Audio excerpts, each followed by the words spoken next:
let's talk about PayPal's and Dropbox marketing strategy that blew them up.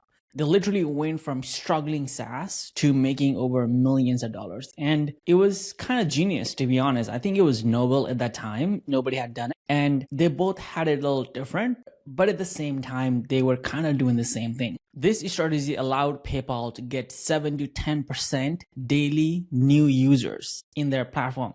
And within months, they had hundreds of thousands of users, and within a year they had millions of users, and within a few years they were valued at $1 billion plus, which eBay bought eventually for $1 billion.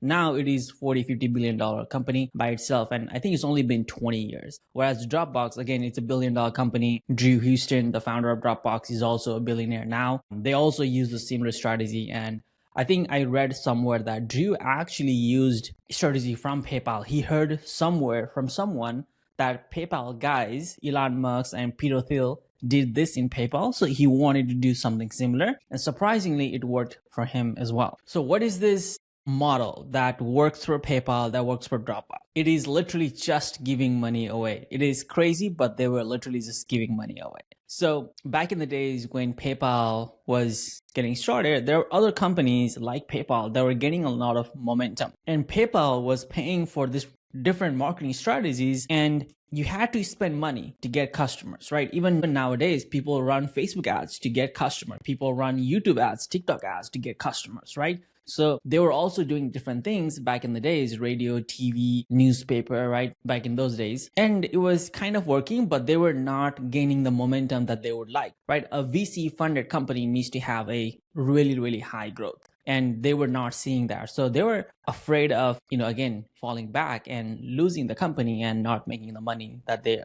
are making now, right? So they basically decided to, instead of giving money to the companies to advertise our product, why don't we just give the money to the customers themselves, right? What PayPal did was they said, hey, if you join our platform, we're going to give you $20. So every new user who joins PayPal gets $20. And then if you refer somebody, if you invite your friend, they also get $20. So you have a chance to earn $40, okay? And when they join, they also get $20, right? And then when they invite somebody, they also get $20, right? So this is back in 1999 and early 2000 is when they used this strategy. And this was kind of novel, especially for SaaS. SaaS was just getting started and it worked like crazy. Within the first month, they had over 100,000 users. And within few months, they already had 1 million users. And by the end of that year, based on my numbers, it looks like they already had 5 million users. Okay.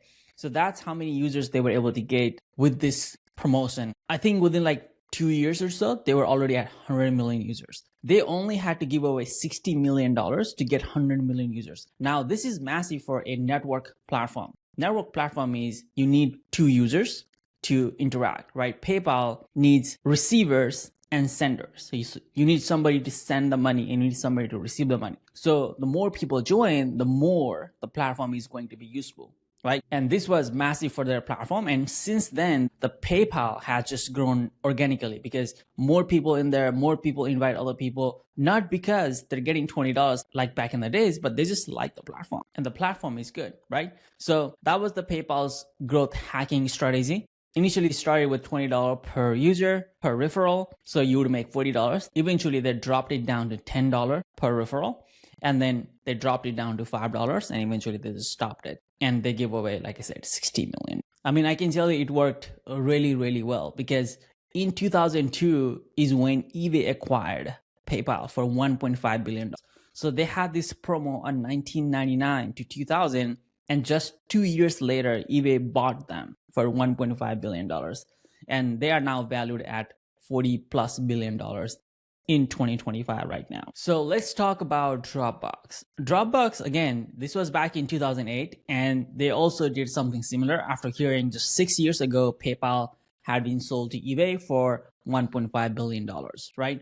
So what Dropbox did was, first of all, they had a great product, okay? No matter what anyone says about the marketing strategy, they had a great product. The thing that was different than all other platforms at that time, and this is like back in 2007, 2008, right? There were already other platforms like Dropbox. Now we have Google Drive, right? We have iCloud.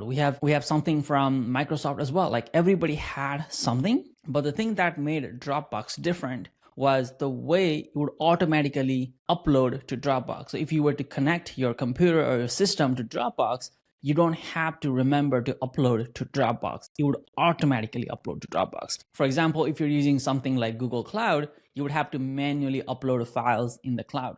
So that was a hassle. And that is something that Dropbox had that other competitor at that time did not notice. Also, there was a race. So just like you have a race for AI right now, there were other companies like Mozy. There was another one from Carbonate, and Google just had Google Drive, right? Microsoft had something, and Apple was coming up as well. So it was quite a tough market. And Dropbox was actually the least funded. Mozy already was in the market. They had been in the market for 2 years. Carbonate had raised $48 million.